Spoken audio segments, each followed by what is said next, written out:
Bonjour, je vous retrouve pour la review du Lenormand Oracle Merry Christmas de Claire Duval et Célia Melville. Donc c'est édité chez Wild Edition. On reçoit ce jeu dans le très beau pochon de chez Wild. Ce jeu donc se présente dans un coffret, hop, un petit coffret comme ça aimanté, comme le coffret du Sweet Ladies, pour ceux qui l'ont. On a des incrustations en brillant rouge sur la boîte, sur le côté également. Hop, le dos se présente comme ceci, avec des petits brillants rouges aussi, avec l'illustration du chalet dans la boule à neige, qui est donc la maison dans le Lenormand traditionnel. Voilà, donc moi personnellement, déjà rien que la boîte du jeu, je la trouve mais magnifique, magnifique et tellement bien dans l'ambiance de Noël. On a ce côté aussi papier cadeau brillant là qui est repris sur la tranche du coffret. L'intérieur se présente comme ceci avec l'illustration de la clé ici et le chalet dans la boule à neige au fond de la boîte. Même ne serait-ce que... Oups, ça y est, j'en vois tout valser. Des petits détails là, des illustrations ici. Rien que ça, je trouve ça mais tellement beau. Tellement beau, tellement beau. Alors ensuite, on a dedans un petit livret qui accompagne ce jeu. Donc il est en français et en anglais, comme tous les jeux de chez Wild. Hop, donc c'est un petit livret écrit par Claire Duval. Donc c'est une collaboration entre les deux artistes, Claire et Célia. Et comme la majorité, hein, comme tous les jeux qu'elles ont fait, en général c'est un duo qui fait de vraies petites pépites en termes de jeu. Donc on a les petits conseils, on a des petits textes vraiment, donc je ne vais pas tout lire pour ne pas, entre guillemets, spoiler hein, le travail du coup de Claire, mais on a des petits textes tellement bien écrits pour mettre vraiment dans l'ambiance de Noël dès qu'on commence à plonger dedans. On a donc des petits conseils de tirage, de prise en main du jeu. On va avoir plusieurs tirages qui sont proposés, avec du coup des noms hein, qui sont propres vraiment au thème de Noël, hein, le message de la papillote, le train à vapeur, voilà. Donc il y en a d'autres, hein, donc on a des tirages en une carte, 2 ou 3 cartes, 5 cartes, on a même 7 cartes, 9 cartes. Donc c'est vraiment, vraiment chouette. Hop. Après, donc concernant la structure du livret, hop, on a donc à chaque fois le nom de la carte avec le numéro. On va avoir le nom traditionnel qui correspond donc dans le Lenormand de base. Hein. Par exemple, à la carte numéro 2, c'est la carte du ou qui va correspondre dans le Lenormand traditionnel à la carte du trèfle. Voilà, on va avoir un petit texte du coup qui correspond, qui explique un petit peu. Ensuite, on va avoir plusieurs mots-clés classés donc en 3 catégories. On a nom, on a description et on a action. Ensuite, on va avoir la guidance du jour, puisque ce jeu donc peut être utilisé comme le Lenormand traditionnel, mais aussi peut être utilisé comme un oracle. Si on n'a pas envie de l'utiliser comme un Lenormand, qu'on ne connaît pas forcément le Lenormand, on peut totalement utiliser ce jeu comme un oracle. Donc on a la petite guidance du jour qui correspond.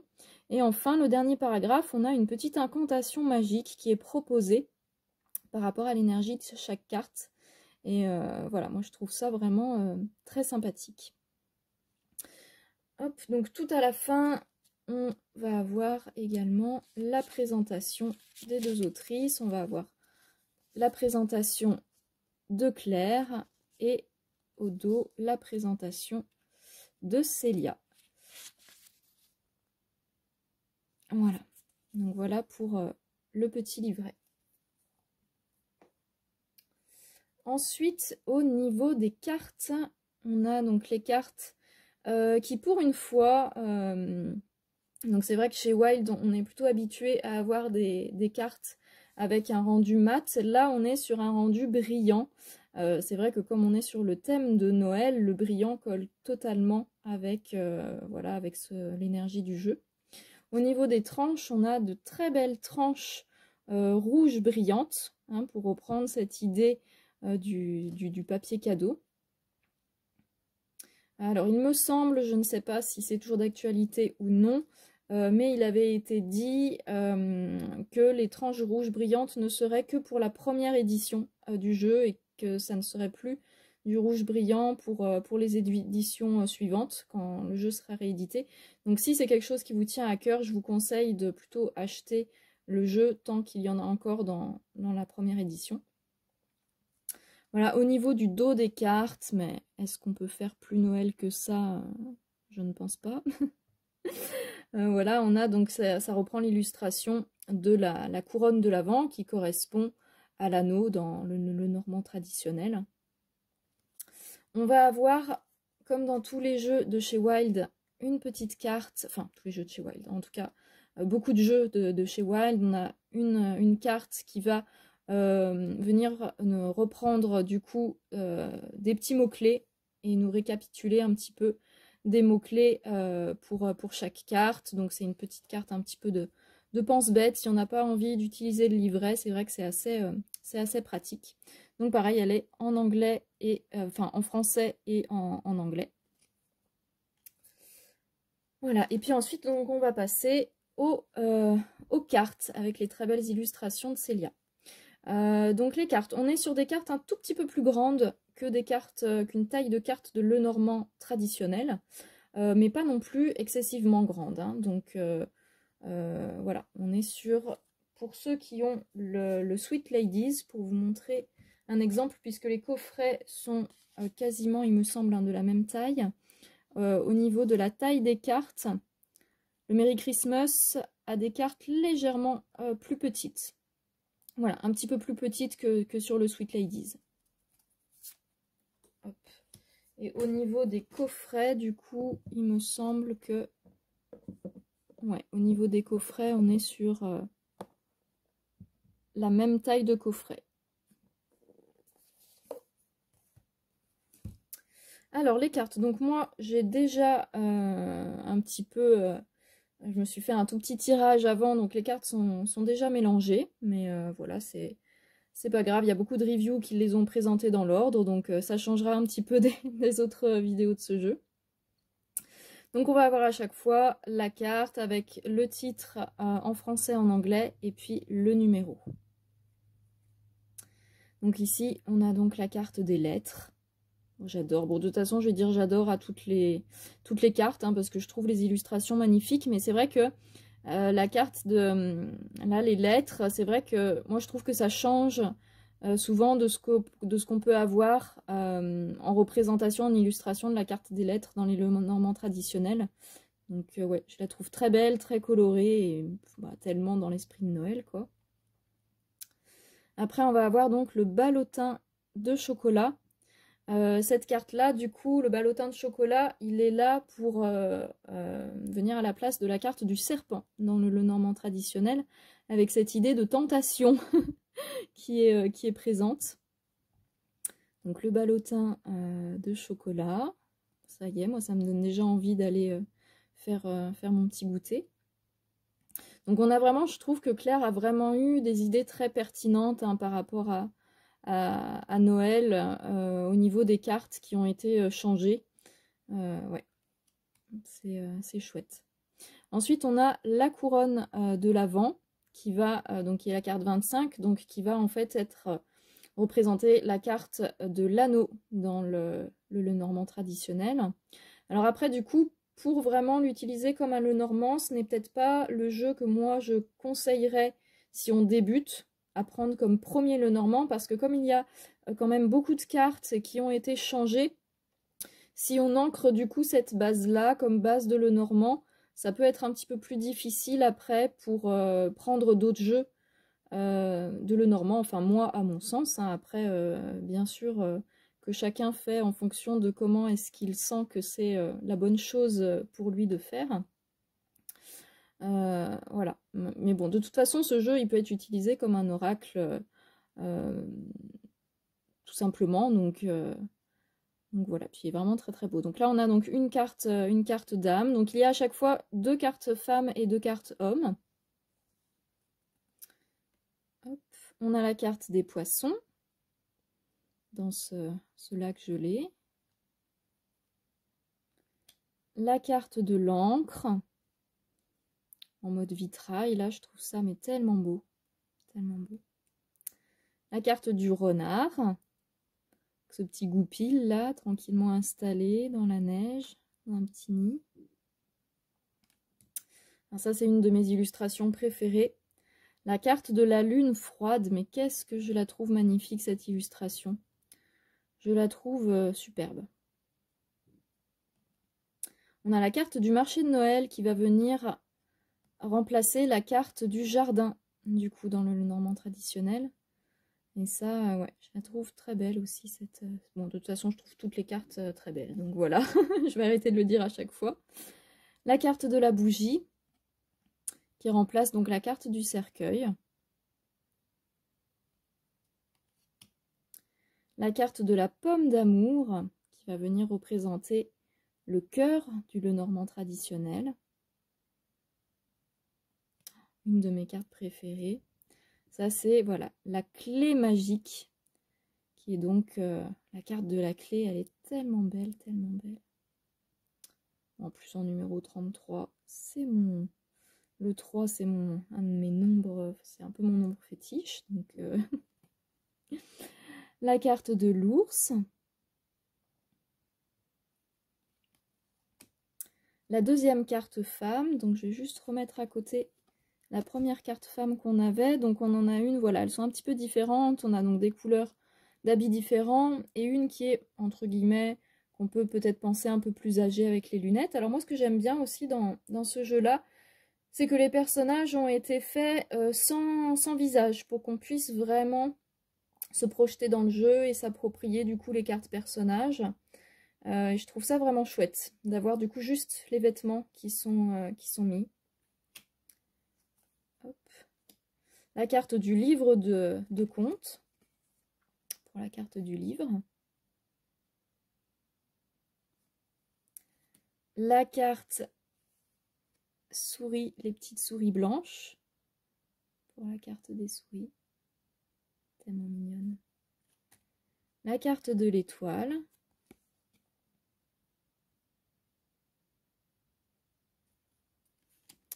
La carte de Gabriel. Donc Gabriel, hop, cette carte-là, elle vient remplacer la carte de la cigogne dans le Lenormand traditionnel, puisqu'on a cet aspect du coup d'annonce qui est présent avec Gabriel. Le traîneau à la place du cavalier. Le Mont Blanc pour les montagnes.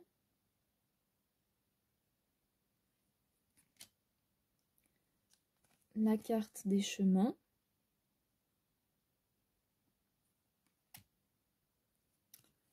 La carte du hou.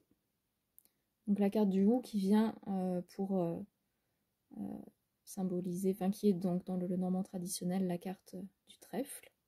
Pareil, elle est super belle. J'adore, c'est même les petits détails là de décoration qui sont mis à chaque fois. Enfin, c'est tellement, tellement beau. J'aimerais avoir des agrandissements pour en tapisser tout mon chalet là durant la période de Noël. La carte Vive le vent, qui va donc en fait représenter la carte du navire. La carte du chalet, qui représente la carte de la maison.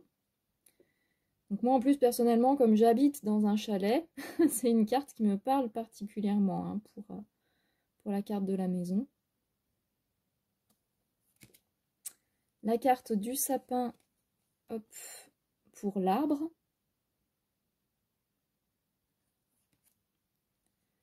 Les nuages Tellement belle cette carte des nuages. Ce que j'aime beaucoup sur cette carte, c'est qu'on a vraiment cet aspect des nuages, donc l'aspect ombre des nuages, mais aussi l'aspect du côté où c'est plus où il y a l'éclaircie qui arrive, quoi. Qu'on n'a pas forcément sur toutes les illustrations, alors que c'est quand même une des notions présentes dans la carte des nuages sur le normand traditionnel, quoi. Hop, la rose de Noël. Donc ça, elle vient pour la carte du lys traditionnel. La carte du couteau. Alors si je ne me trompe pas, c'est pour la carte de la faux, en numéro 10. La carte du soleil. Alors ça, mais pareil, quelle beauté cette carte du soleil. Hop, et qui peut être mis hop, avec, voilà, avec la carte de la lune, là, que je vous remonte. Là, les deux sont tellement belles si on les met, voilà, l'une avec l'autre. Hop, ensuite on a la carte du fouet. Donc trop marrant la carte du fouet, donc le fouet dans le normand traditionnel, et du coup là qui a été pris comme un fouet du coup de cuisine. Donc trop marrant. La carte des oiseaux. Non mais est-ce qu'ils sont pas trop choupis? Est-ce qu'ils sont pas trop choupis ces petits oiseaux là? La carte de l'enfant. La carte donc du Saint-Bernard pour le chien.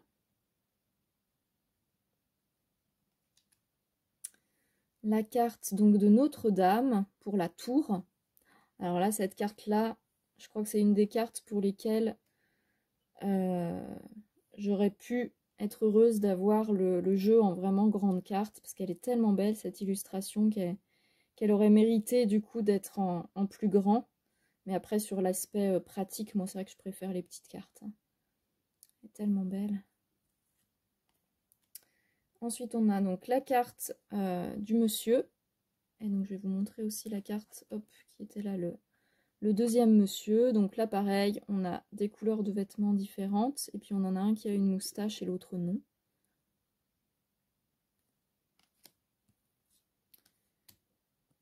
La carte du cadeau.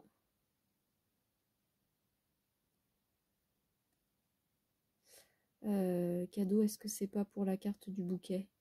Je crois. Là, d'un coup, j'ai un doute, mais je crois bien que c'est oui, que c'est ça. Hop, et enfin, on termine avec la carte de la croix, qui est donc aussi une carte en vitrail. Voilà, du coup, pour ce magnifique jeu. Donc, comme pour tous les jeux dont je fais des reviews, va suivre une vidéo, du coup, de tirage au choix. Vous allez donc pouvoir, entre guillemets, tester le jeu.